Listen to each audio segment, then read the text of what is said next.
This conference will now be recorded.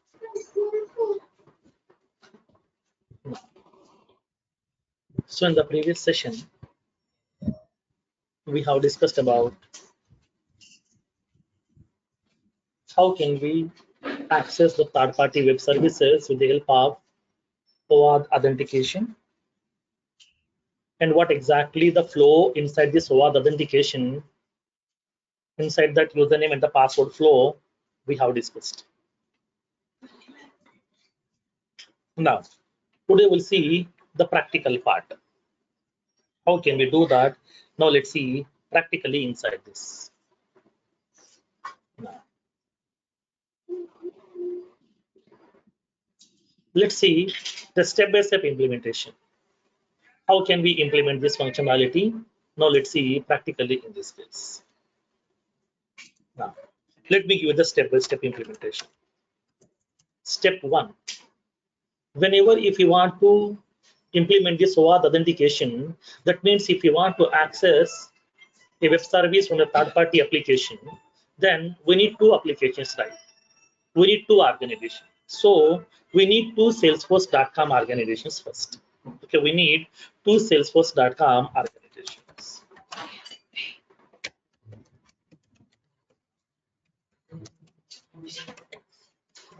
We need two Salesforce.com organizations. So now, first of all, we need two Salesforce organizations. One will be acting as the provider, second one will be acting as the consumer.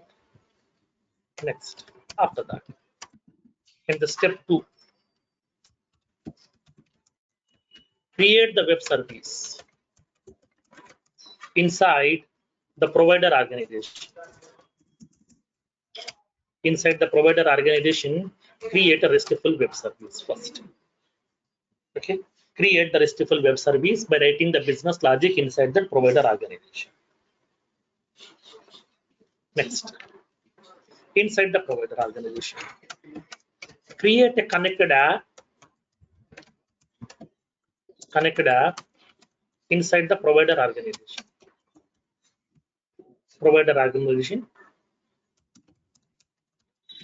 And generate the client ID and the client secret. And generate the client ID and the client secret. Nothing but consumer key and the consumer secret. Next, step 4. Create a user account. Okay, create a user account. Okay, create a user account. User account means just you can create a user. Create a user account inside the provider organization. Inside the provider organization, create a user. Next, after that, step 5.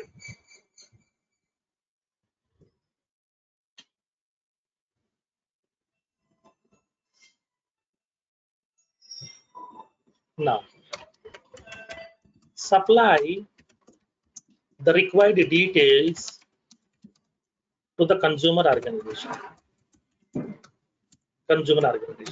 What details they need to provide? So now we have to provide the details from provider to consumer. What details we need to provide? The client ID, it is also called as consumer key. Second one, the client secret, that is also called as consumer secret. Third one, username, and the fourth one, password. So these are the 4 details they need to implement inside that provider, and they have to share it to the consumer organization. Next, step 6. In that step 6, in the consumer organization, so we have to use the above resources to get authorized. Okay, so now we have to utilize these above resources to get authorized over here. Now, write the business logic inside the consumer organization. Inside the consumer organization, to get the access token by authorizing with authorization server. By authorizing with authorization server. Now, so what is that authorization server? Now we need to do that here inside this one 6.1. Get the Salesforce authorization server URL. Server URL from Salesforce documentation. From Salesforce documentation to get authorized. To get authorized. So what is that URL? For example, I would like to collect that URL over here. So what is the authorization URL? Let me collect required information one by one. So now let's collect that authorization URL. Salesforce access token authorization URLs.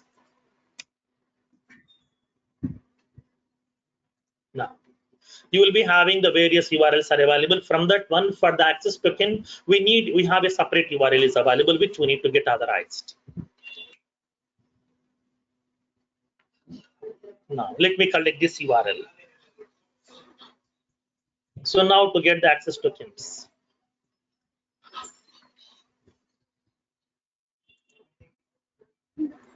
Now, so this is the access token URL. Now, so this is the URL here. And the 6.2. And the authorization URL inside the remote site settings. Settings of consumer organization. We need to add this URL inside that remote site settings. Why? Because that already you know that whenever if you want to interact with any third-party application, that URL we have to add inside that remote site settings. So this is one of that application which has been implemented by Salesforce, which is used to be authorized. Now, so we have to add this URL inside the remote site settings. And then make a HTTP request. Make a HTTP request to the authorization server by passing the required parameters. Required parameters and get the response. Response which includes the access token. Which includes the access token. So now here in this case here. So what is the authorization server URL? You know, this is the authorization server URL. So we have to pass the parameters over here. What are the parameters we need to pass? We need to pass the granted type. Okay, we need to pass the granted type. Granted type equals to, we have to pass it as password. Why? Because when you go to that, okay, username and the password flow, you will be having the complete information. I will show you practically. And then we have to pass the client ID. Client ID, we have to pass that client ID value over here.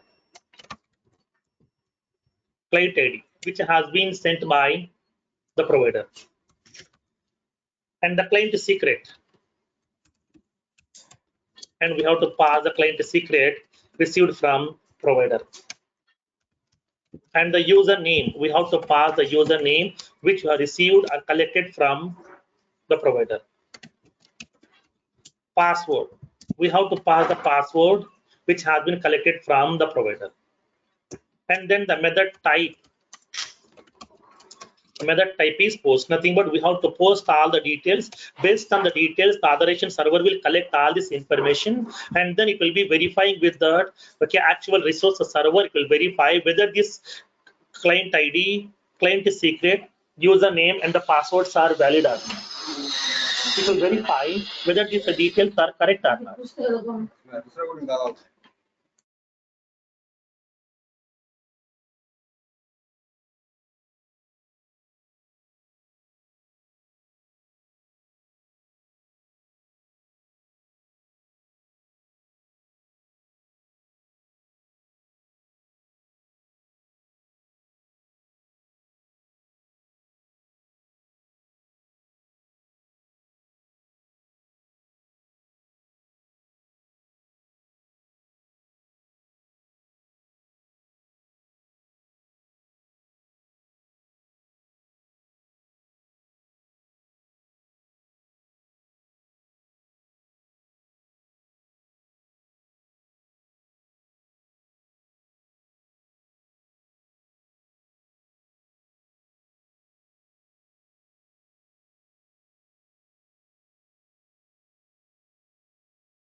Now, so in this case, as a 6.3, we need to pass that all these required input parameters to the authorization server so that you can able to authorize your request. And then, so once the request has been getting authorized, it will be sending that response back to you. Now, so now here in this case, the observation is authorization server will validate all the parameters and will generate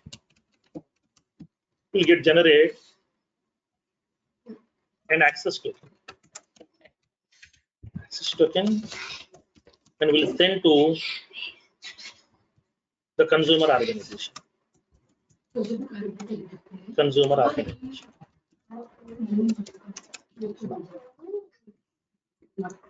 So this is the 6.3. Now, after that, step 7. Okay, step 7. Once the consumer organization receives the access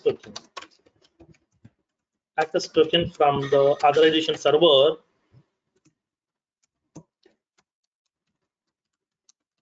then we need to parse the JSON content and get the access token. Because here, whatever the response that we're receiving from the authorization server, that will be purely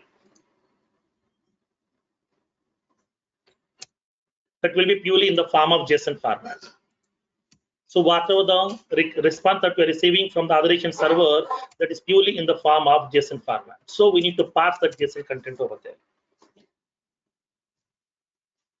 Now, inside this, after that, step 8. And then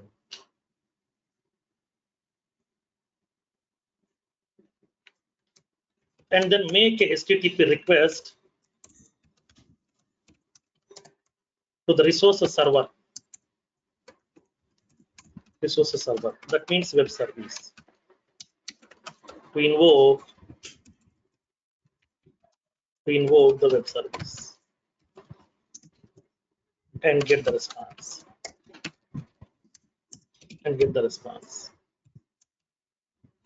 Now, in this case here, what needs to be done? So now we need to pass that information also. Okay, so we need to make a HTTP request to that actual resources server, and then we need to get the actual response, and then we can able to pass the content display wherever you want over there. Now, so in this case here, so what is that actual resources server? You have to collect that resource server URL here. Now, so 8.1, get the resources server URL or the endpoint. Okay, get the resource server URL at the endpoint, and then 8.2, prepare an HTTP request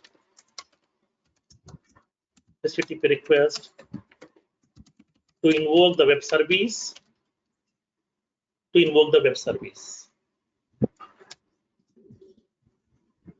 Now, 8.3, pass the access token along with the HTTP request and then 8.4. Get the response from the resource server that is from web service 8.5. Pass the JSON response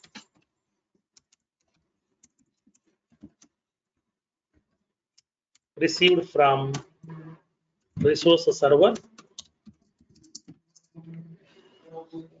Pass the JSON response received from the resource server and represent the result on the Visual Force page or store inside the database. Inside the database object, wherever you want, depends upon your business requirement. We have to do this. These are the various steps we need to follow in order to implement this functionality.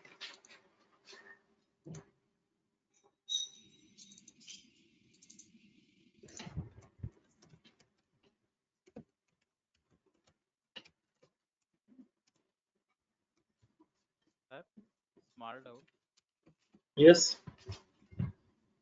from Oauth getting the token, right? Yes. For that we need to post. We have to use a post method or get method, sir. Post method. But I will because show we are you not practically. posting anything.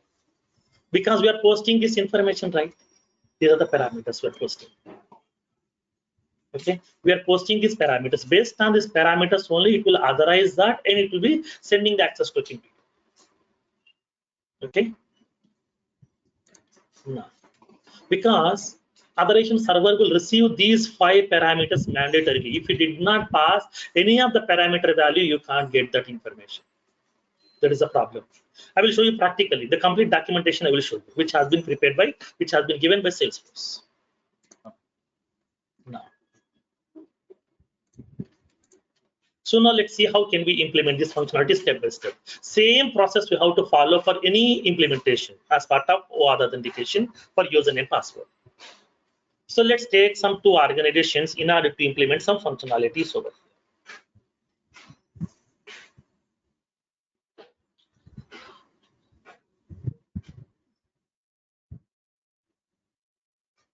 Now, so let me show you the practical example over here. Okay, let me show you a practical example based on which we can able to collect some information. Now, for example, let's take a small use case.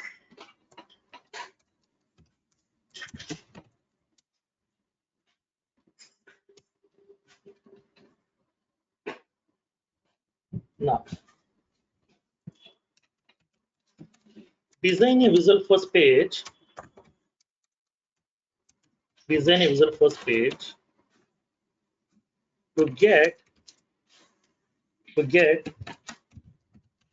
the case record details from the provider organization. Based on the case ID, nothing but based on the case number, whatever, anything we can able to specify. For example, I would like to pass the case ID based on the case ID supplied at runtime. Based on the case ID supplied at runtime. Now, and represent the case details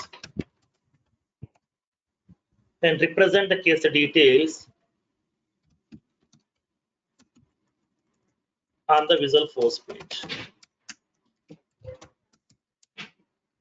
And represent the case details on the Visual Force page. I want to represent this case details information on the Visual Force page. Then how can we do that? Now let's see practically in this case. Now, let me show you practically. First of all, what needs to be done? We have to go to the provider organization. We need 2 organizations over here first. So let me take 2 organizations, 2 Salesforce accounts. Okay, I would like to take 2 Salesforce accounts.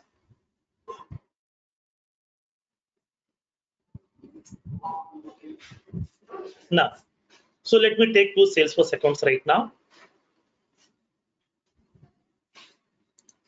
Now I'd like to take the 2 organizations. Provider organization and the consumer organization. Provider and the consumer.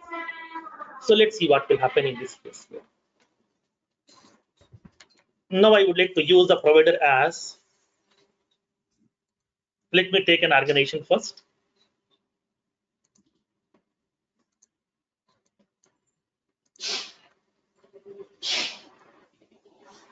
I'm using an organization that is called as, okay, training.batch330@cas.com.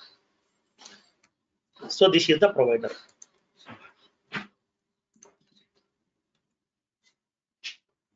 Now I'm logging into this organization.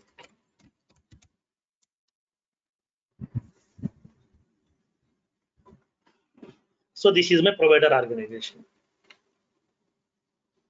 Next. So let me take one more organization, consumer. I'm logging into the consumer from the Firefox browser.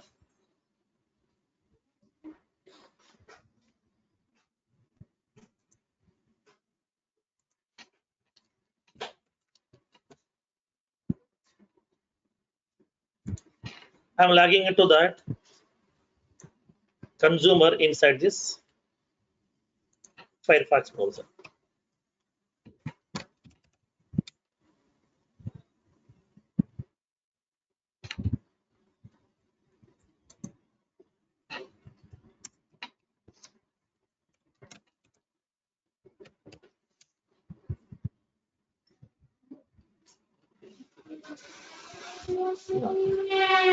So I would like to enter my verification code now.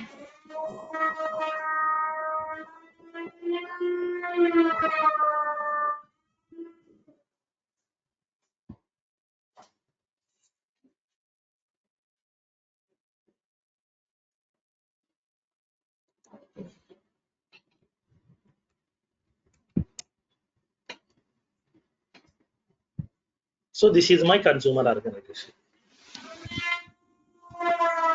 So consumer organization is, that is 331. So now which will be from Firefox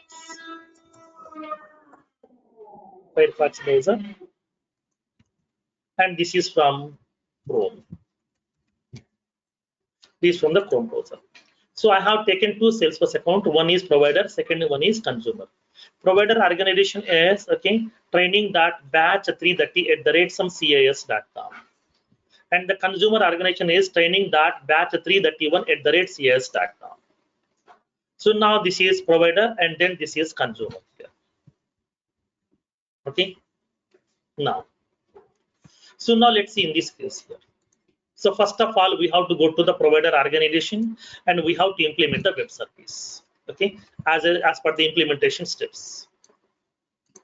Now, so this is the first step. We need 2 Salesforce organizations and then create the web service inside the provider organization in order to collect, okay, the case details based on the case ID which has been supplied by the consumer at runtime. Based on the case ID which has been supplied by the consumer at runtime, I want to collect all the details of that case. I want to return that case record information. Now, so in this case, how can we do that? Now let's see practically here. So this is the provider and the consumer.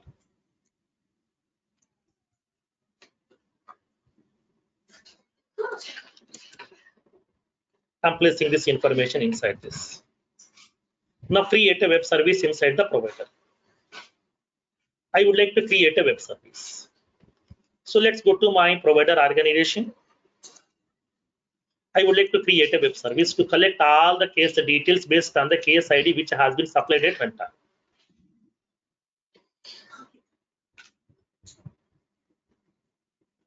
Now, I'm preparing a web service class. Case record details service. Case record details service. I'm preparing a RESTful web service by using that as the REST resource. I'm giving the URL mapping. URL mapping equals to slash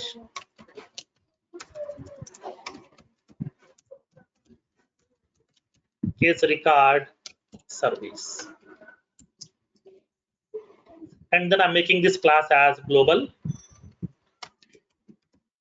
I'm making this case record the class as global class. Now I'm going to be preparing this information.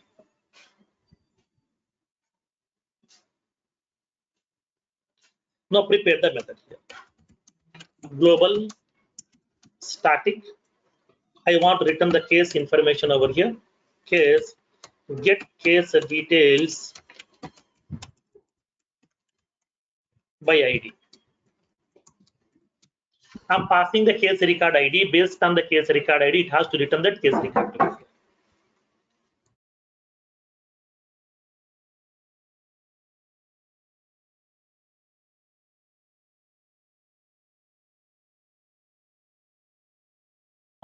So based on that case record ID, I would like to collect the whole details of the case and I want to return that case record here. Then how can we collect that case record ID? So whatever the information that we're passing as input to the web service, that will be storing inside that REST context class. So we are going to be using this REST context dot request dot params. So now the whole information will be returning in the form of map collection, map of string comma string, map input.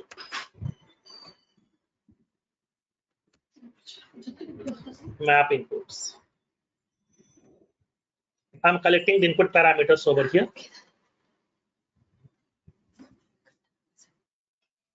Now, so based on this input parameter, I would like to collect the case record information. Case CS record equals to, I'm collecting the case record information. Select ID of the case number, case status, priority, origin, reason, subject, description, from case object, where ID equals to map inputs dot get of ID. Okay, get of ID. And then I'm going to return the case record.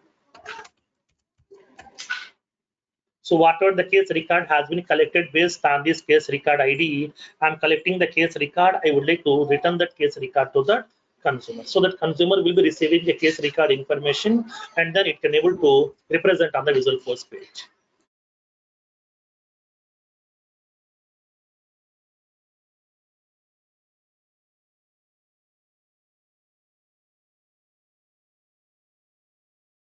Now, so now this is the web service which I have prepared over here. I have prepared a web service, okay, inside my provider organization. I'm done with that step 2 also. Okay, I'm done with that step 2 also. I have prepared a web service over here. This is that web service, okay, resource name. So now let me copy this web service code. I'm placing inside my documentation so that you can understand step-by-step implementation. If you know one implementation, then remaining implementations are very, very simple to you, nothing else. Next, then inside the provider as the step 3, we have to create a connected app. Create a connected app inside the provider organization, and then so that we can able to share these details to the consumer organization so that they can receive those information in order to authorize that web server, authorization server. Then how can we create a connected app over here? In order to create the connected app, we are using this URL. Go to the setup menu, go to the build menu in the left panel, click on create, click on apps, click on connected apps. Connected apps. Inside this, click on new button to create a new connected app. Enter the connected app name and the description. Enter the connected app name and the description. Enter the callback URL. Okay, URL this is also called as a redirect URL. Any of that Visualforce page path. We no need to have the Visualforce page over there. Just you can pass one path over here. Enter the email ID inside this. And then grant the permissions. And grant the permissions inside this. Inside this one, select full permission. Select the full permissions option inside this. And then click on save button. Click on save button. So in this case, the observation is it will create a connected app and it will generate the client ID and the client secret. It will create a connected app and will generate the client ID and the client secret. It will create a connected app and will generate the client ID and the client secret.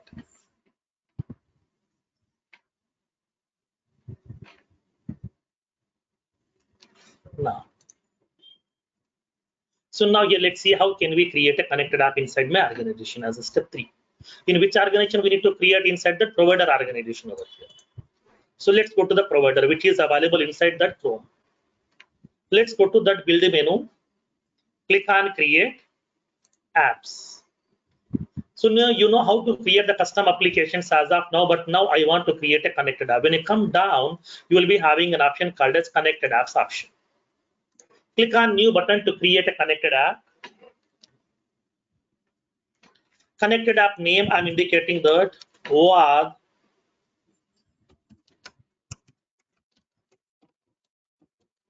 username password. Okay, Oauth username password flow.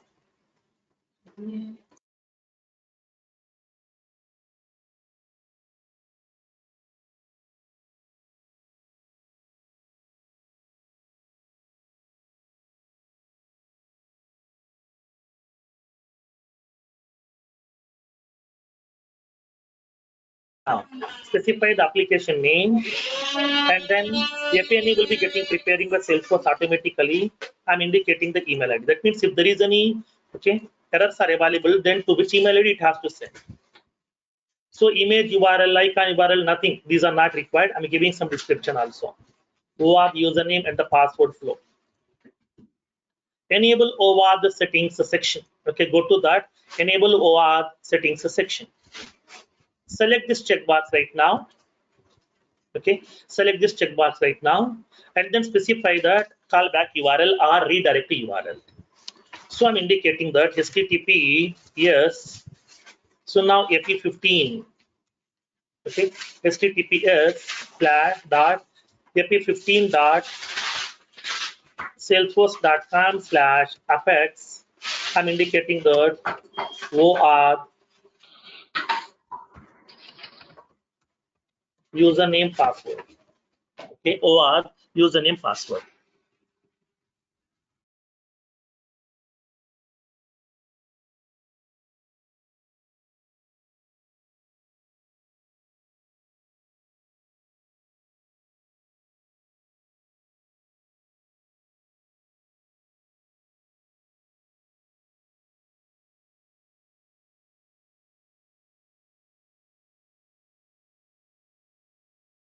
Now, so in this case, we can specify the callback URL and then grant the permission over here. Okay. So now this is the callback URL which I have entered. Callback URL I'm entering like this. For your information, I'm indicating. Select the permission as full permission. Here you will be having the full access is available. grant that permissions, and then click on save button. As soon as once you click on that save button, it is going to be creating a connected app. Now click on continue. It will generate the client ID and the client secret. When you come down, okay, you will be having the client ID. This is called as the consumer key, nothing but client ID. This is the client ID, and then this is the client secret. That means consumer secret or the client secret over there.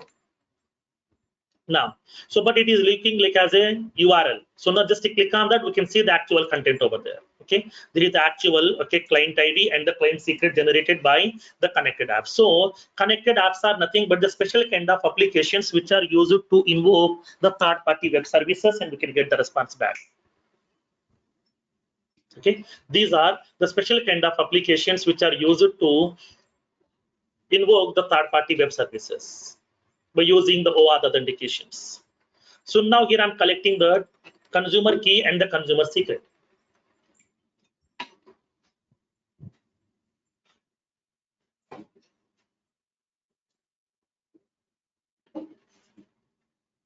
Now, let me copy this.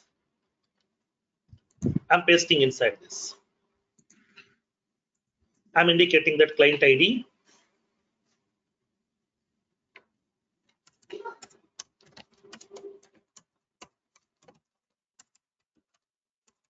Client secret. So now consumer key, nothing but client ID.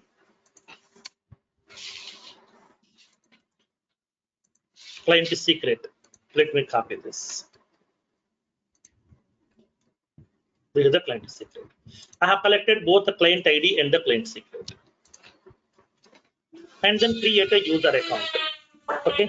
So now I would like to share this same user account over here. Whatever the administrator user account is available, I would like to share this same user account. Training batch 330@cas.com. I'm passing this. Okay. I'm indicating this username.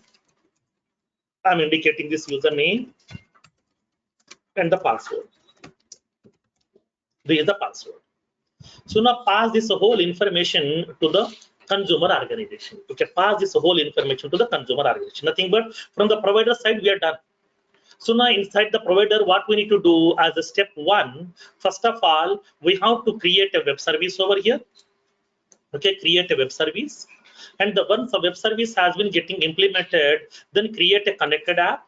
Through this connected app, we are going to be generating the client ID and the client secret. And then create a user account. And then I'm sharing the account itself here. That means administrator account details. I'm sharing username and the password. Or else if you want to give only some different credentials, then you can create a separate user, and then you can able to share that user's credentials. Now, so now we need to pass all this four information to that consumer. So consumer has to receive this four information, and then he has to connect to that authorization server in order to get authorized so that he can get some access to it. Okay, now as part of this implementation, let's see. So now here I'm having my resource server is available. This is the resource server. We have created a web service over here. Okay, I've created a web service. Now, so now what is my web service URL over here? What is the endpoint for this one? What is the endpoint? Let me take this endpoint over here. It will be having that https ap16.salesforce.com/services/apex rest/ what is the resource name? Case record service. This is the URL. That means this is the endpoint URL to which we need to connect from the consumer. Okay. Now, so now here in this case here, this is of type the method. So what is the method type over here? So we need to specify the method type. This is a get method. @HTTP get. We are passing. Okay. Simply we are passing this case record ID. Based on the case ID, we are going to be collecting the case record details. So this is the method type is get method. Now I'm indicating this. Let me place this code.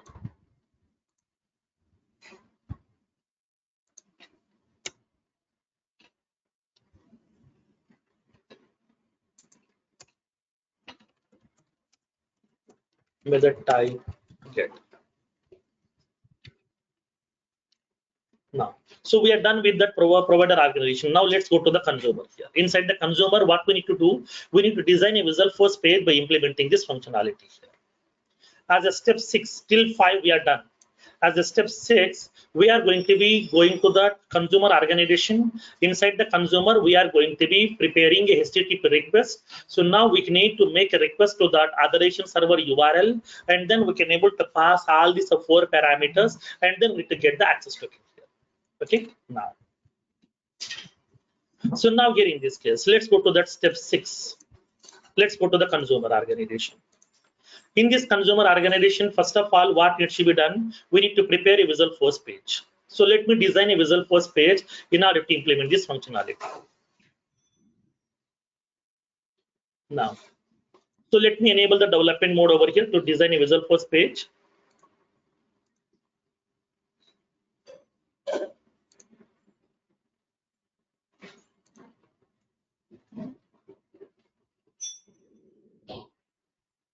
Let me enable the development mode.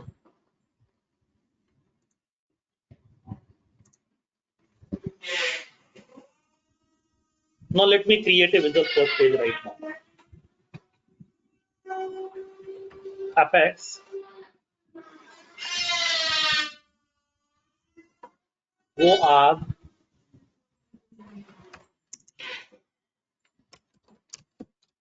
get case details page. Oauth get case details page. I'm designing a visual first page by using the name Oauth get case details page. So with this name page is not yet designed, I would like to create the page here.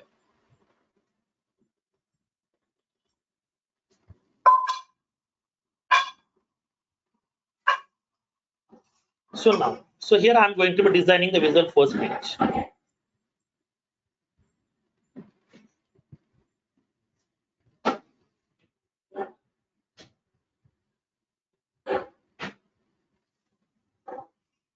I'm designing this visual first page right now.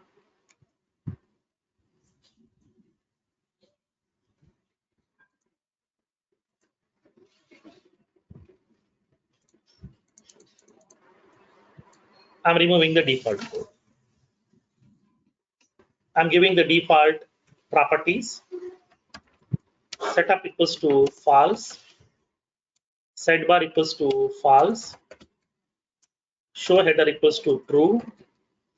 Tab style equals to order object tab style. I'm indicating this. Apex section header. Title equals to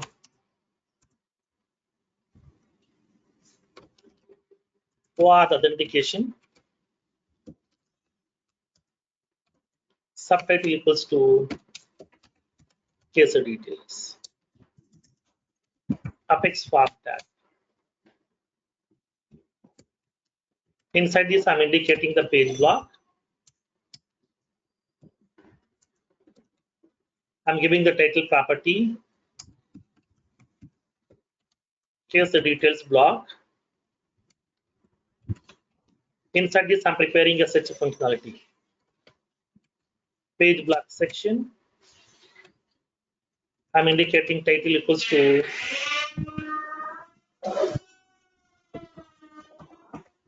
case details.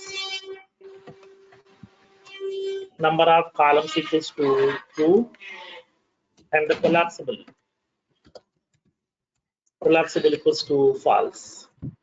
Here I'm going to placing a search text box so that he can enter the case ID. I'm specifying the input text. Label equals to enter case record ID. And then I'm going to be indicating this HTML placeholder. I'm giving this HTML placeholder. Enter case ID. I'm placing the button control. Command button. Value equals to search cases or search details. There is a page block here. I would like to create another page block to represent the results. Page block. I'm indicating the title.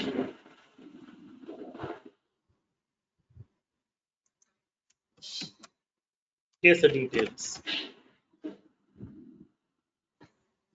Okay, case details. So now this is the page block which I have defined.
Now, so now let's see the implemented business logic part over here.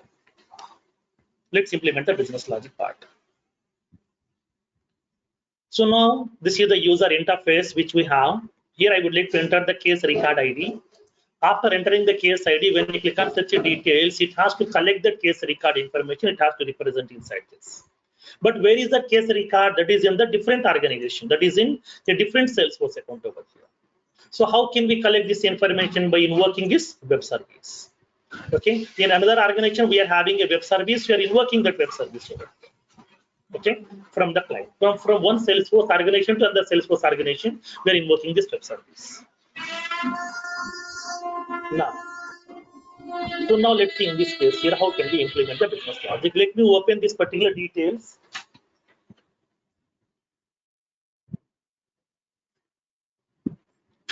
Now, so let me open this Visual Force page inside my developer console, because here upon writing the business logic, you won't get any intelligence. So that here, let me write that code by using the developer console. There you will be getting the intelligence, and you will be getting the every method will be getting visible over there itself directly. Now, so let me open this one inside the developer console. Let me go to the developer console.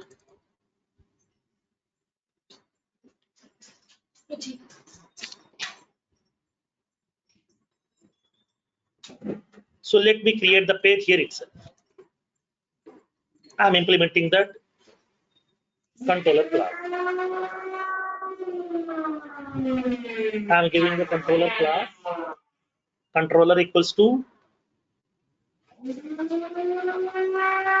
Oauth get here the details controller. I'm creating the Apex class also. Nothing but my controller class. Inside the controller class, we need to write the actual business logic here.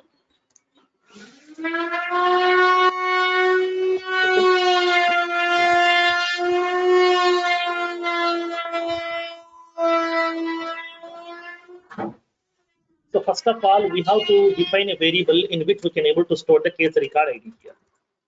I'm defining the variable. Public string case record ID. I'm defining a variable with the get and set accessors, so which will be holding the ID of the case record which the user has entered. So whatever the ID that have entered inside my text box, I want to store this ID value inside my variable, so that I need to map this variable with the text box by using values property. Just go to that text box, and then inside that you will be having a value property. In this value property, we can able to specify this variable name in which that particular case record ID has to be it resides. Now, so now I want to implement the business logic over here. For that one here, what I'm going to do, I would like to prepare a method. Public void get case details. I'm preparing a method over here. Write the business logic to get case details. Now, so now here I would like to invoke that method from my button control. So action property equals to specify that method name. So what is my method name? Get case details. Get case details. And then I would like to refresh this page block over here. So now ID equals to, I'm indicating that PG block. I would like to refresh this page block. Re-render equals to PG block. I would like to refresh this page block here. So now up to this part, some basic things I have here.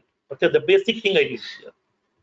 Defining the text box and then defining the variable, mapping the connection between these two. We are done with this one. Now let's see how can we write the actual business logic. Let me open this page and then controller class or simply controller class inside your developer console so that we can get the intelligence feature over there. So now here in this case, let me open this class. Open the class. Now I would like to collect all the classes information over here.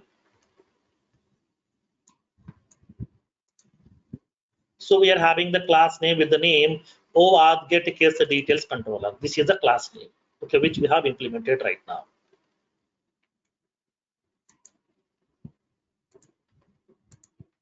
Now, let's see how can we write the business logic. First of all, what needs to be done? First of all, I would like to collect the access token.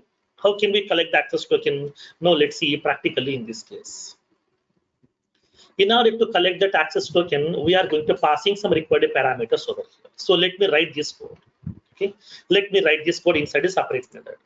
I'm preparing one more method over here, or else you can prepare a separate class also, global class, no problem.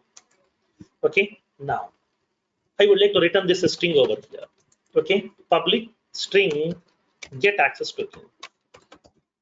Okay, get access token. So this is the method which I'm preparing here. This method is used to get the access token by authorizing with authorization server, Salesforce authorization server.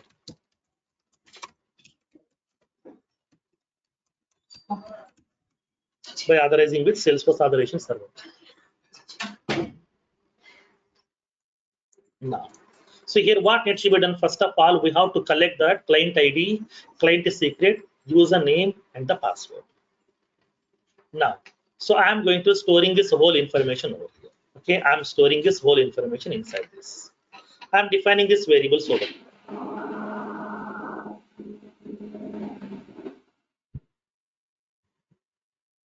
Now, I'm defining the variables. String client ID. String client secret. String username. String password. I would like to store all this information. Where is this information? Here already we have collected. This is the client ID. I'm collecting the client ID. I'm placing inside this. This is the client ID. I place the client ID inside this. Client is secret. Here's the client is secret. Username. This is the username. And this is the password. This is the password. Now, so in this case here, we need to collect all this information and then we have to make a HTTP request to that authorization server. So what is that authorization server endpoint URL? Now let me place this one. String Oauth endpoint URL. Oauth endpoint URL. What is that endpoint URL? Let me collect this one.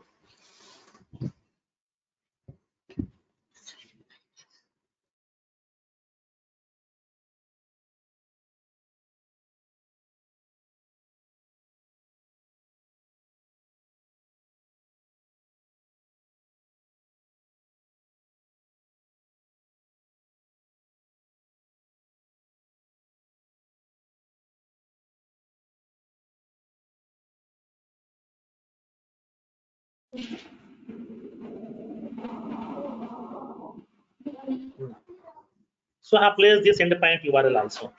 So whenever if you want to connect to any of this endpoint URL, first of all, we have to add this endpoint URL inside the remote site settings, right? Yes. Let me go to my consumer here. Inside the consumer, let me go to that administrator menu. Go to the administrator menu over here.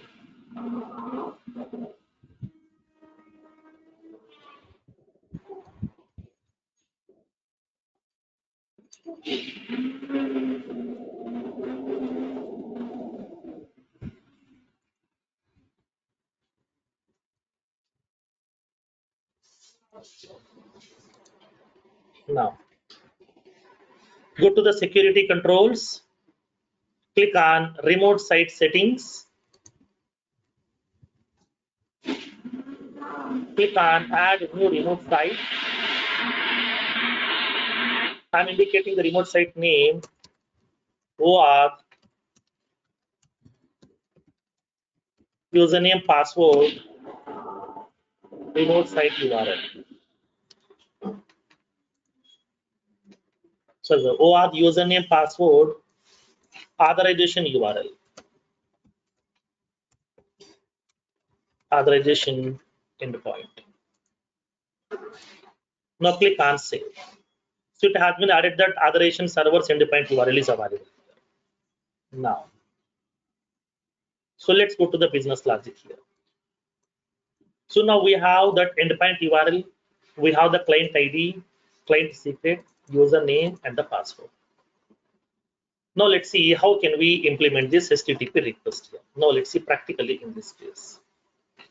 So now whenever if you want to implement this one HTTP request to make a request to that authorization server, we have to follow some specific steps. So what are the steps we need to follow? Let me verify inside that Salesforce documentation. Let's go to the Salesforce documentation. Salesforce OAuth username password flow. Now, so they're clearly indicating this information over here.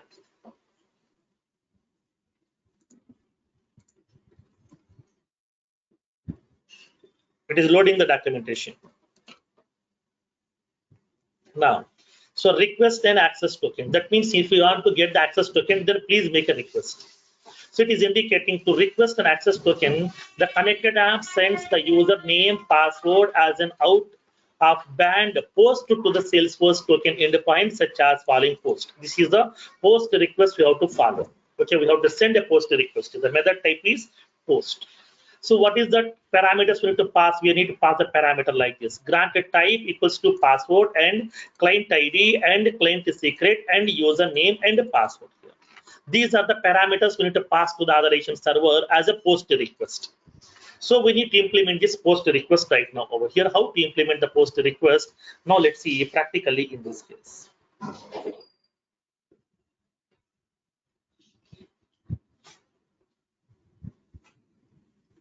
So now let's see how can we implement this functionality right now. Now we need to pass the parameters like this. So this is the message request body. Okay, we need to pass this request body over here. How to prepare this request body? Now let's see. Because whenever if you want to pass the parameters, those parameters you have to pass, okay, by attaching as a request body, right? So now because we are sending a request, in that request we are adding that body part. We are passing some parameters, input parameters to that web service. So I'm preparing that request here. String request body. So what is that parameters over here? They have clearly indicating that first one, granted type equals to password, and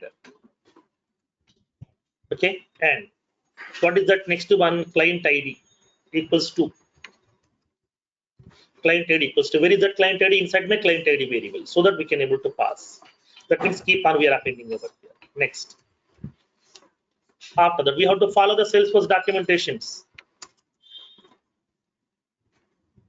Next one, after that what they have given, and the client is secret equals to, and the client is secret equals to. So where is the client secret that is available inside my variable over here? Now the client is secret inside my variable.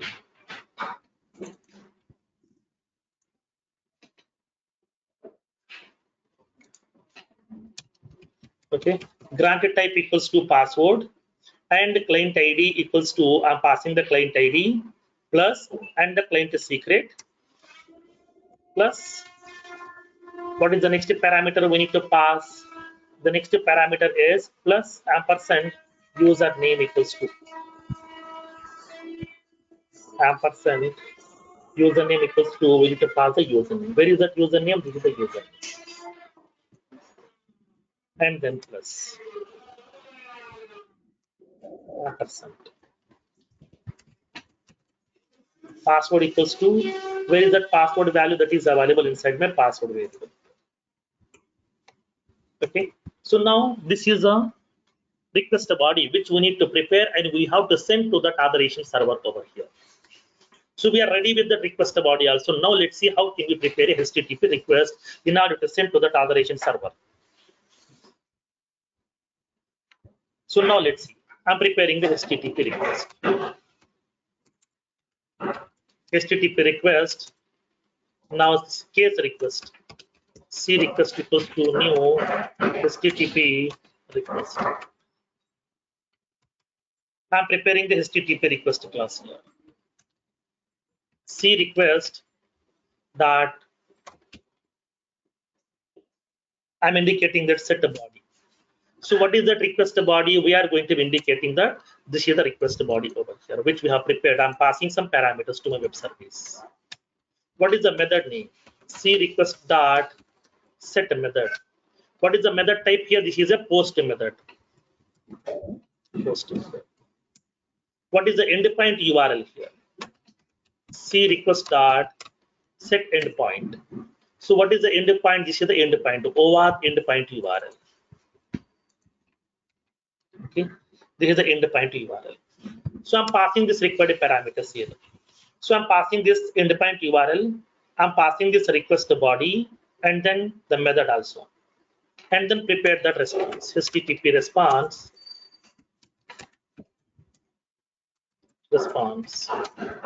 case response equals to new HTTP response. Okay.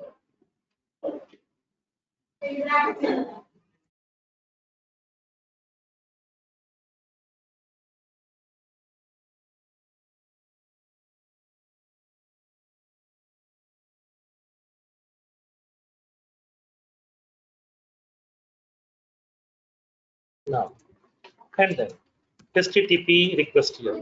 C HTTP equals to new HTTP. Okay, now. So now here I prepared that HTTP class object, HTTP request class object, HTTP response. So we are going to be making a request to that the authorization server URL in order to collect that access token over here. I need to send a request. So how can we send this one? C HTTP dot send. I'm preparing this request. This is the request C request. So which will be giving the response back. So that I'm going to storing inside that response. C response. So which will be returning the response over here. So the response will be available in the form of what? JSON format. So I would like to collect that one. I want to represent on my Visual page whether it is giving that access token to me or not. So for that one, what needs to be done here? In this case, now let's see. So I would like to define a string variable over here. Public string access token response get inside, because here I want to show this information. Whenever you are getting the access token, suppose if you are printing on the debug log file, access token value will not be printing in the debug log file because of security reasons. Because of security reasons, Salesforce won't print that access token inside that debug log file. You have to display on the Visual Force page. Now, so now here I would like to collect this information. Access token response equals to C response dot get body. Okay, get body, and then I want to return that value here. Return access token response. So now here I'm going to be collecting this access token. That means the complete response which has been sent by the other agent server. I'm going to be returning this the complete response over here. I want to print inside this. So this simply I would like to return this.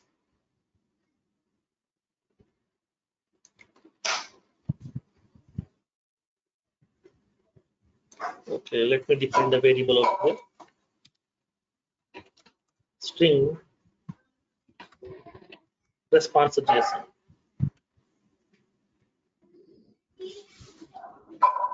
Let me store inside this variable. So I'm defining a variable with the name response JSON. I'm going to be returning this value. Now this value I would like to collect it over here. And now here I'm indicating this.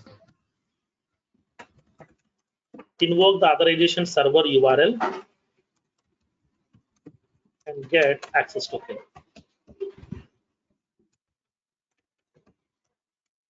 So now that access token I'm storing inside a variable.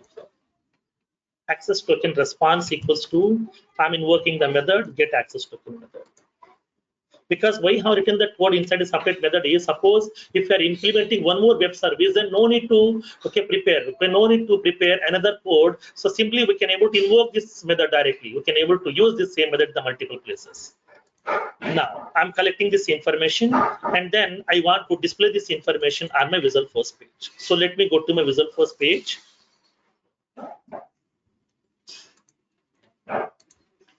So let's go to the Visual Force page.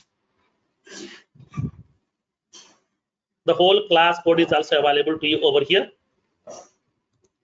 Let me print it inside this. I'm going to print it here. Apex output label. I'm indicating this. Access token response. So now here, whenever I'm going to be click on that button control, okay, whenever once you click on the button control, immediately it has to connect to that authorization server by passing the required input parameters, and it has to get the response code. This is the response I want to display on the Visual Force page.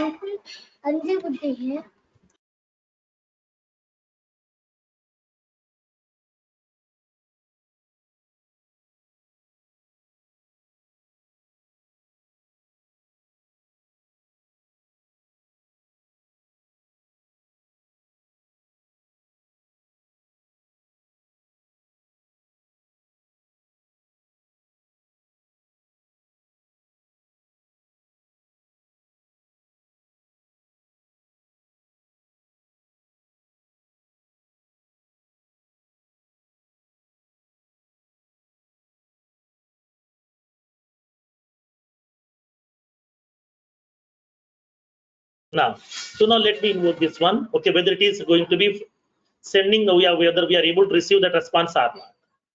Let's verify here.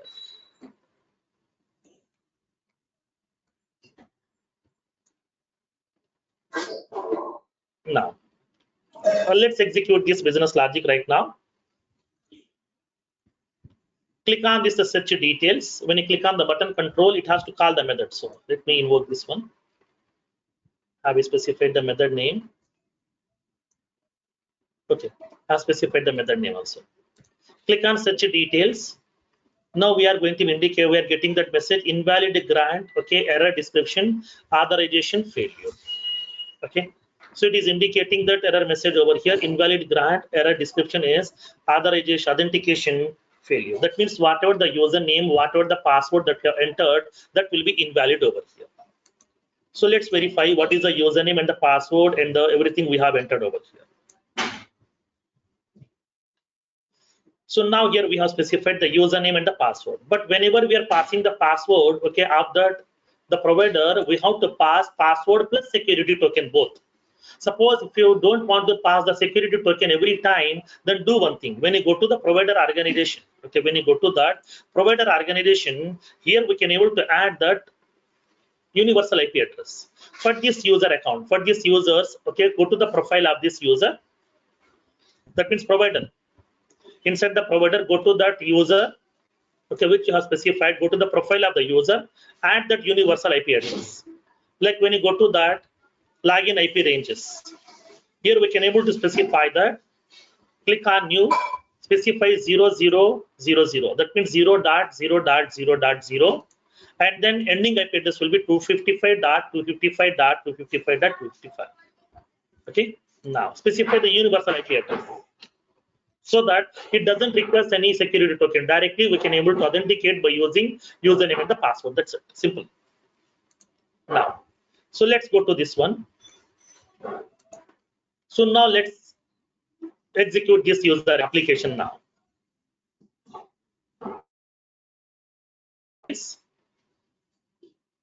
So now we have received that access token over here. Okay, now we have received that access token. We got that response over here from the authorization server. So now from the authorization server, we have received that access token. So this is the response. So let me copy this response and let me place inside that notepad so that you can understand more.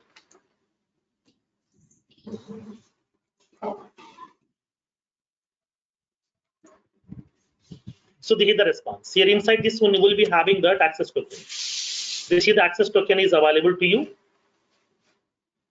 It is indicating instance URL, ID of the organization, ID of the user also, token type, issued at, signature, the whole information. But I want this access token here. This is the access token which we need in order to connect to the actual resources server. Okay, we need this access token so that once we have received this information, then collect that access token, return that access token over here. I need to pass. So we need to parse this content over here. Whatever the JSON response that you received, we need to parse that content over here. Then how can we parse that content? Now let's see practically in this case. So let me go to this business logic, whatever the class we have prepared. Now, here we are collecting this response over here. We are collecting this response right now. So we need to collect that response body. I'm going to be using this parsing the code. Parse the JSON response. JSON response and get the access token. And get the access token. So that here I'm indicating. System dot JSON parser case parser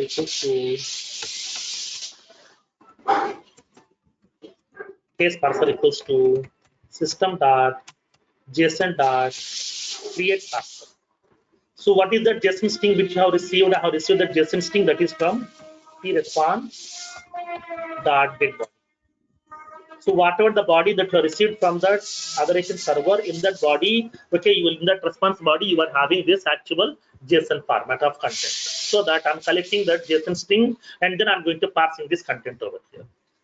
How can we parse this content? Now let's see practically in this case. Now, while C parser dot next token. You know how to do this one. Next token mark equals to null. I would like to verify that content here. If C parser dot get current token,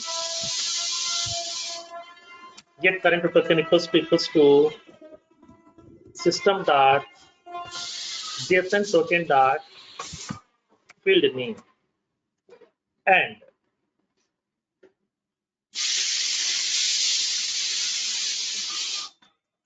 C parser dot get text equals to access token. Access token. Because this is the response which you have received over here.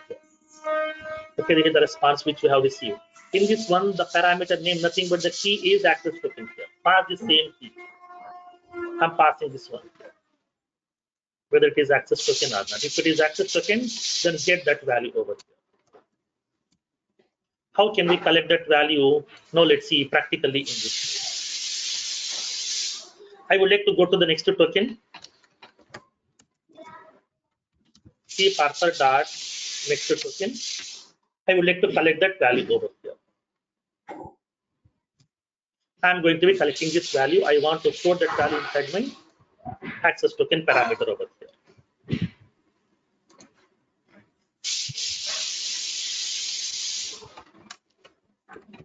Access token value. So I'm indicating that access token value parameter is equals to C parser get text. Now, I want to return this value over here.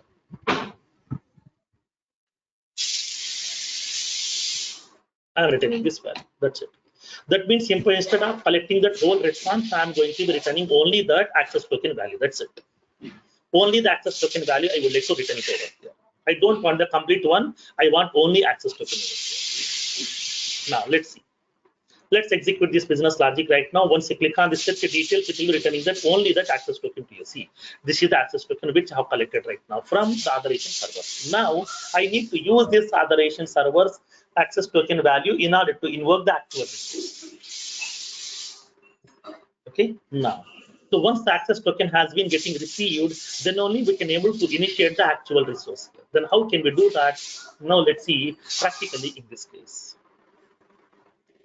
Now, let's see how can we implement this one. So this is the way we are going to be collecting the access token over here. So once the access token has been received, then we can able to initiate that here, actual request in order to collect that information. Now, I'm verifying this. Now, we can able to write the business logic to get the case details. If access token response, if the access token response is not equals to null, that means access token is available here. And then case record ID not equals to null and case record ID not equals to empty.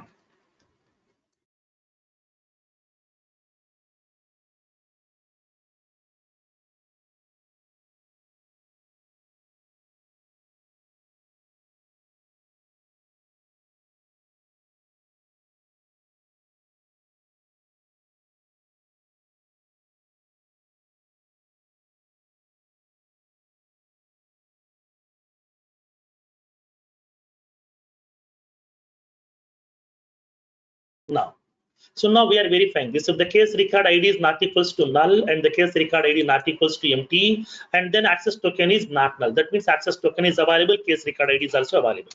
Then we need to initiate that actual request over here. Okay. Now, write the HTTP request to get the case details. To get the case details. In this case here, what we can do in this case? How can we get the case record endpoint URL? So now here I'm going to be collecting the case endpoint URL. String case of service endpoint URL. Because I would like to invoke this actual web service. This is the web service I'm invoking. So first of all, here I have we initiated that.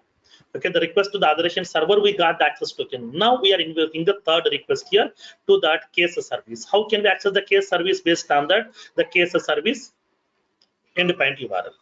So what is that case service endpoint URL? Now let's see.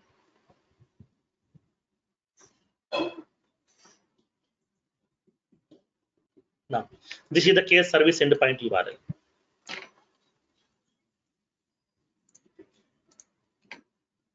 Now the case service endpoint URL, and then along with that we need to pass the record ID, right? Yes. So we have to pass the record ID here. Now case service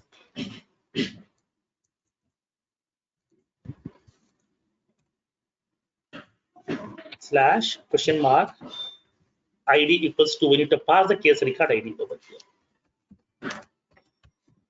Case record ID. So whatever the case record ID that were collected from the user interface, I'm going to be appending this case record ID over here. And then we need to supply those complete URL to my third-party application so that we can able to collect that information. Now, this is my case service endpoint URL, and then I'm having that access token also along with it. So now let's see how can we initiate this request over here.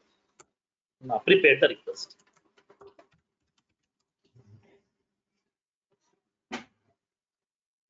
Prepare the HTTP request. How can we do that? I'm using this HTTP request class. HTTP request. Case request equals to new HTTP request. Inside this, we have to specify the information. Case request dot set endpoint. What is that endpoint here? This is the case service endpoint URL.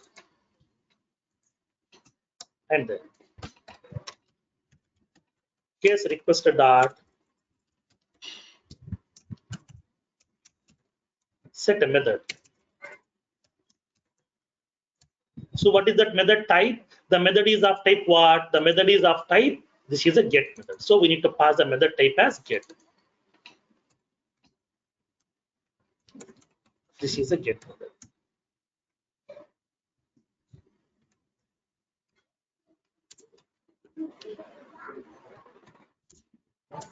Now, and after that, we need to specify that authorization server URL. That means authorization server access token. Case request dot set header. In this set header, we have to pass the key and then we have to pass the value. What is the key? So this is nothing but the authorization. That means here I am going to be already authorized. Authorization. Okay, authorization.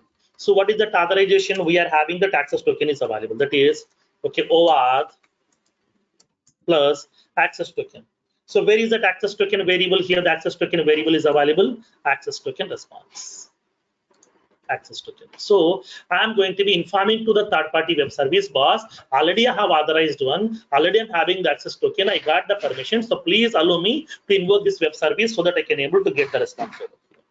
So that we are going to be indicating that by using the set header method, we are going to passing that authorization. That means I'm already authorized, and then this is the access token, so which I received from that authorization server. So please allow me to invoke this web service, and then prepare that, invoke this request over here, HTTP response. So now the case response equals to new HTTP response. And then I'm going to be initiating this request as well by using this HTTP class. Case HTTP equals to new HTTP. Initiate this request and get the response. Case response equals to case HTTP dot send. We need to pass this request. This is the request which I have prepared. Okay, this is the request which I have prepared. But this request is we are sending to this home, okay, to this URL here. This is the actual resource. This is AP16. But my endpoint URL here. Okay, my endpoint URL, this is also AP16, and then this is also having AP, this is AP15 over here. See. My web service is available on AP15. Sorry.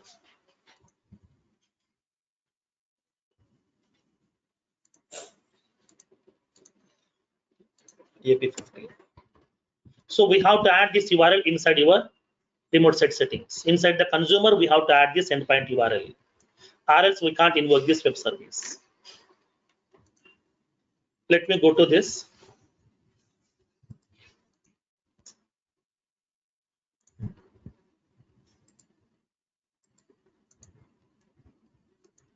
Go to the remote site settings in the security controls. Go to the remote site settings. Add that remote site over here. Now, case service endpoint URL. I'm indicating this. So now we have added that inside the remote site settings. Now we are good to go to invoke this web service over here. We can able to get the response. So we are collecting the response over here. This response I want to show on my Visual Force page first. Let me print whether it is able to, whether we are able to collect the response or not. Public string case details JSON response. Case details JSON. Get insert. Inside this variable, I want to store this information. Equals to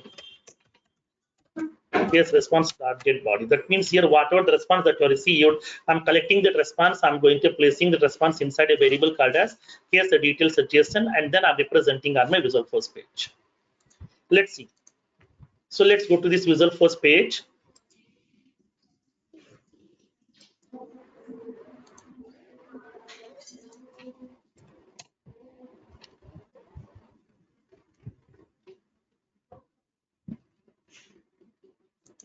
I want to display this information on my Visual Force page right now. So below this, I want to display this information. Apex, output label, case response. I want to indicate this. I'm displaying the case details at JSON here. Whatever the case record information that I have received from the third-party web service, I'm going to be representing that information on my Visual Force page. Now let's see. So based on the case record ID, I'm going to be collecting this information. Let me collect one case record ID from the provider.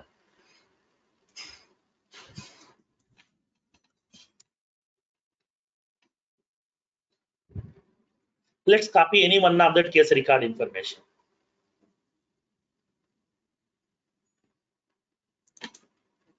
I'm passing this case record information over here. I'm entering the case record ID. Once you click on search details, it is collecting this information. So this is the data we have received. Let me show this one. This is the response we have received. So this is the organization from which they have received that request over here. This is the case response. Okay, the case response is this is the attributes, not the type of the parameter, nothing but type of the case. Okay, this is the case. Type equals to case, URL, this is the URL.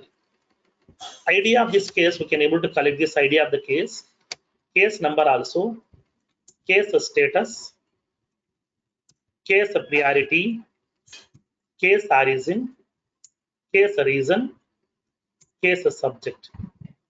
Okay, description is not available, description is empty, so that we are unable to see that content over there. Now, these other details are available over here.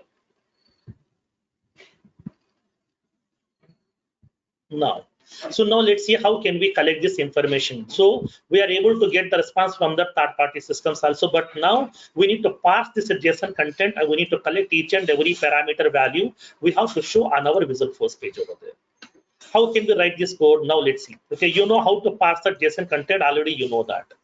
So let me show you practically also inside this. So now once the response has been getting received, then I'm going to pass in the content over here.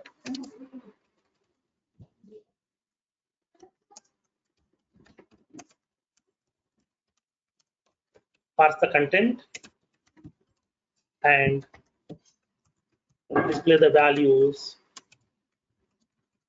on the Visual Force page. Let's see how can we do this. Now, so now here in this case, I need to parse the content, and all this information I want to show on my Visual Force page right now. So let's see how I would like to define some variables on my Visual Force page. So that here I'm defining some variables for case details. I'm defining the variables. Public string case ID. Get insert.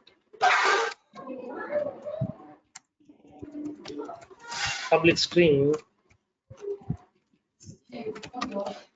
case method.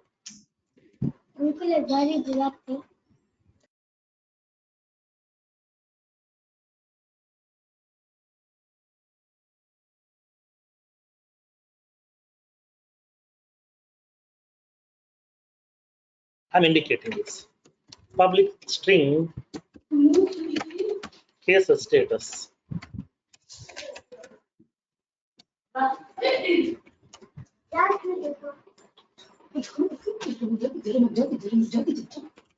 Public string case origin.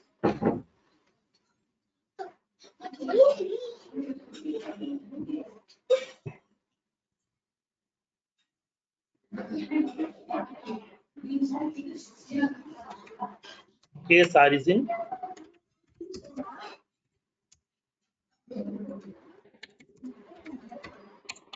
Public string case reason.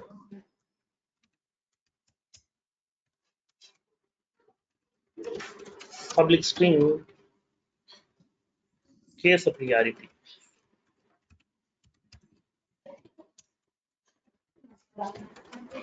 Public string case subject.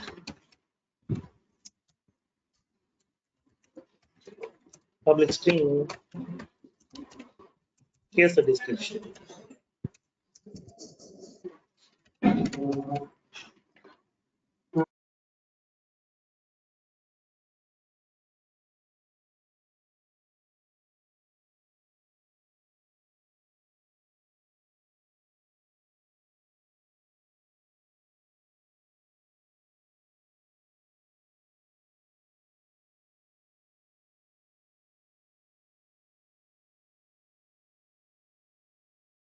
So these are the various variables I have defined. Inside these variables, I would like to store this case details by parsing from the JSON content, and these variables I would like to represent on my Visual Force page.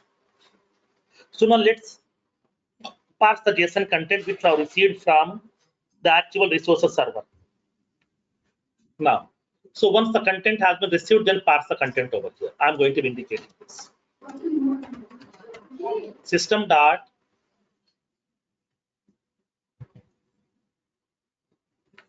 JSON parser,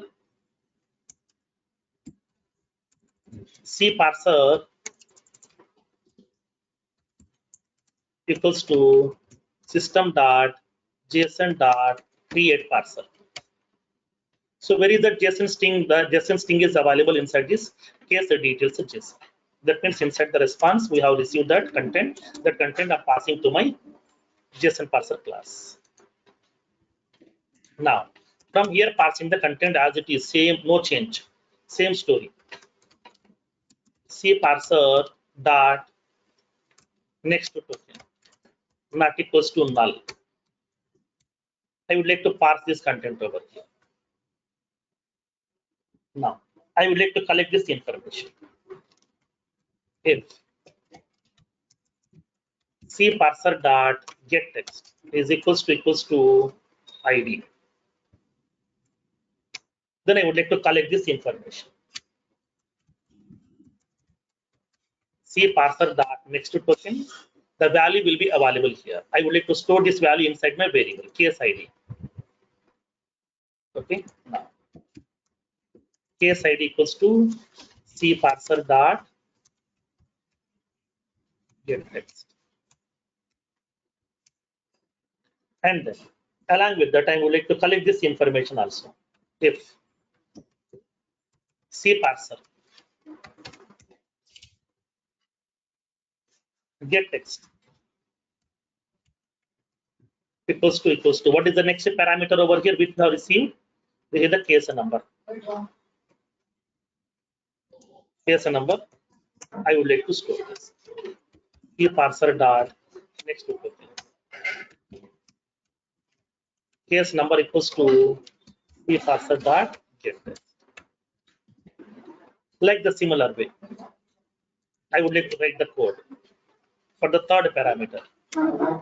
What is the third one? Status.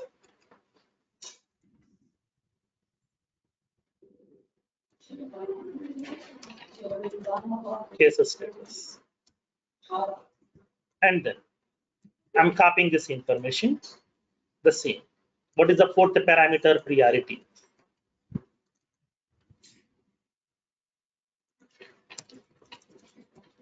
Case priority.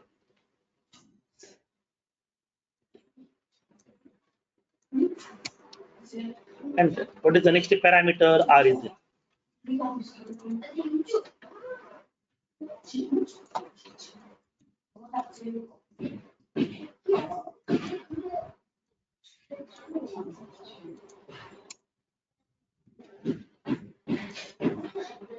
Reason.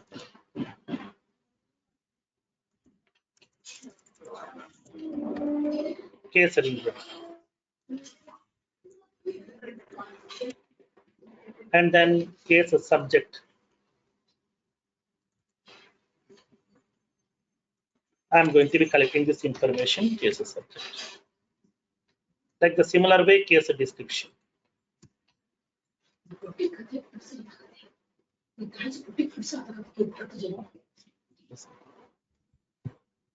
Now, the description.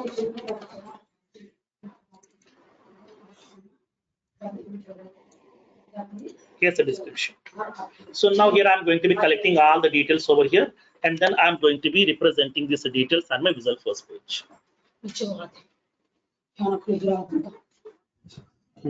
So that here I'm going to be collecting all the case information based on the case ID, and those information I want to represent on my Visual Force page. So now the values are available inside my variables. Now I want to show these values on my Visual Force page by using this output labels. So I'm going to be representing this information on my Visual Force page with the help of output labels. Now let's see how can we do that. So till now we are done with the business logic. Now let's go to the user interface part.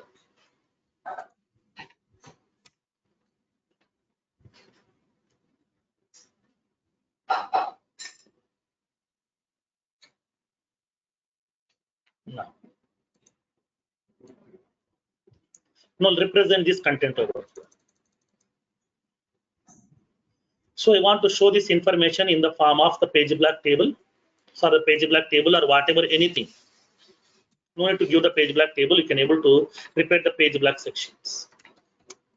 Apex page black section.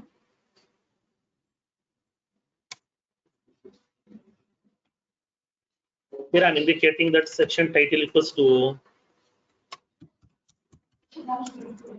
case details. Number of columns equals to 1. Collapsible equals to false.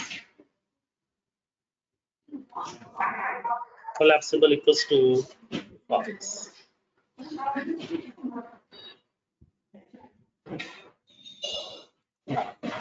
I'm representing this case information. Apex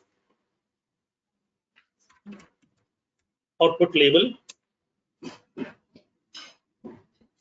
I'm indicating the case ID. I would like to represent that information. Case ID. Like the similar way. Case number, case status, origin, priority, reason, subject, and the description. Case number.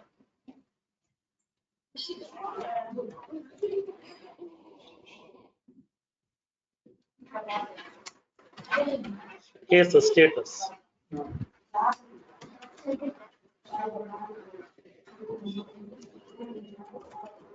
Priority. Priority. Case type.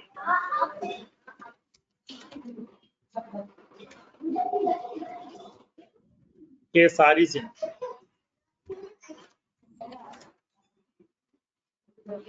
Case reason.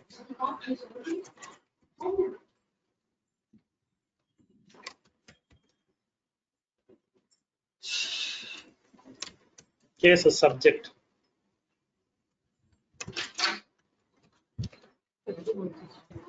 Case description.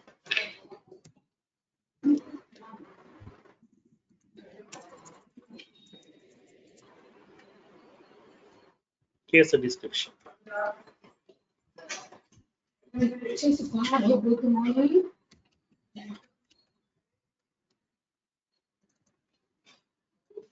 Case description. Okay, all this information: case ID, case number, case status, case priority, type, origin, reason, subject, and the description. 1, 2, 3, 4, 5, 6, 7, 8, 9. So whether we are collecting all these parameters information or not, let's verify.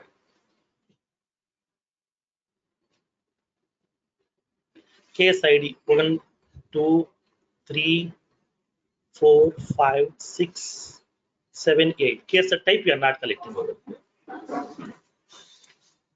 Sir, Yes. previously we got description as null, right? Where Will it display error for that? where it will be available. No. We just received response from Okay. that cell. We received description as null. There is no description. So in this case, it will display some error message or no? No, it won't display any error message over there. If the value is available, it will be returning. If the value is not available, nothing will be visible to you. Simply, it will be showing like as empty. Okay. Now, so now let's see in this case, we have collected all the details and we are going to be representing these values on our Visualforce page right now. Now let's see how can we do this one. I'm going to be commenting these two parts over here. These two lines I'm commenting over here.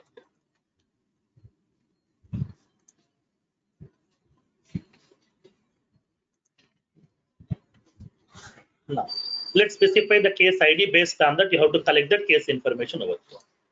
So now I'm collecting one case record ID over here. Based on the case ID, I'm going to be passing this. I'm passing the case ID. Click on search details. It is collecting the case details over here. This is the case ID, case number, status, priority, type, and then origin, and then reason, and the subject description is not available.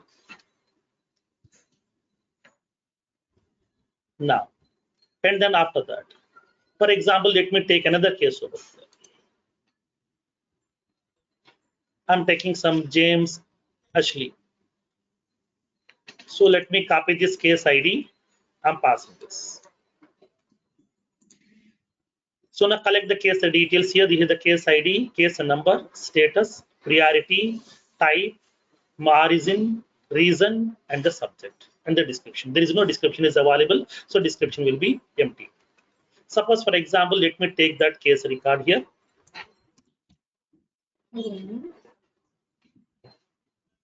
So now let's verify, for example,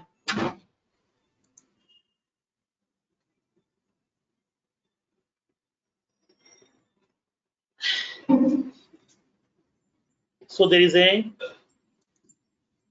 now here we have prepared that one case record previously. So now let me pass this case record ID. I'm passing this case ID. Click on search details. It is collecting this information. This is the case ID, case number, case status, priority, type, origin, reason, subject, and the description. The whole details we can able to collect. This is how we are going to be invoking the web service from the third-party applications. So by using this Oauth authentication, username, password flow, we can able to implement like this. First of all, we have to go to the provider. In the provider, we have to create a connected app, generate the client ID and the client secret.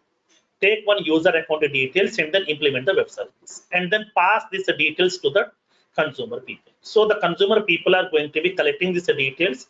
Based on that, they will connect to that authorization server, and then they will get the access token. Based on the access token, they will be passing the request to that provider to invoke the actual resource along with that access token. They will get the response and then parse that response. They can show that information inside the Visual Force page or store inside the database also over here. This is how we are going to be implementing this web services, and then along with OAuth authentications. Okay, now. So this is the concept of OAuth authentication, which is most important in the real-time implementations. It's a lengthy process. That's what I have given step-by-step implementation to you. Please follow these steps and then try to implement this functionality. So today I will do one thing. I will add 2 more assignments inside this one and then try to implement those 2 assignments also. Okay, and then the next Saturday I will show you that how can we implement the SOAP services, and then we'll see the project information also over there. Okay.